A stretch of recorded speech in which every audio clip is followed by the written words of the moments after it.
Hi Fools, I'm Jeff Fisher, advisor at Motley Fool Pro and Motley Fool Options. A friendly fool named Thomas asked, what are the 3 most important things to look for when buying a LEAP call option? First, for those who don't know, a LEAP option is simply a long-term option that doesn't expire for more than 2 years when they're issued. And an option gives its owner the right to buy or sell a stock at a set price, called the strike price, by a set date, called the expiration date. You pay for this right, and that's the cost of the option. Now, why do people buy call options? They do so because they risk much less capital than buying a stock. For instance, a stock may cost $20, but its long-term call option with a strike price of $20 may only cost you $3. So then if the stock goes up to, say, $26, the stock owner has made 30%, but the option owner has made 100%, because their $20 call option that they paid $3 for is now worth $6. So Thomas asks, what are the 3 most important things to look for when buying LEAP call options? Now, a LEAP call option goes up when the stock goes up. So this is a bullish position. You're going to buy a call option if you think a stock is going higher. So the first important thing to remember or understand is the valuation. You want to understand the valuation of the business that you're buying and make sure that it's attractive to you. You, secondly, need to have a catalyst that's going to unlock a higher share price. Because you can't just buy a stock that's underpriced. It could stay underpriced for a long time. Your option only has about 2 years before it expires. So you need a catalyst, and it's not just valuation.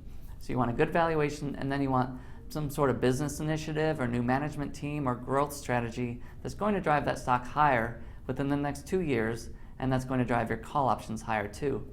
Finally, the third thing that you want to look for, and it's the trickiest one, is to not pay too much for the call options that you buy. You want to pay a reasonable price. Now, what's reasonable? Basically, if you are buying a $20 call option and you're paying $3 for it, your break even is $23 on the stock. So you want to believe that that stock is going to go much higher than 23 in the next 2 years. There are 2 times where buying call options makes more sense. One is when market volatility is low, and that's measured by the VIX index, VIX. When that's below 20, volatility is below average, and call options may be priced more cheaply.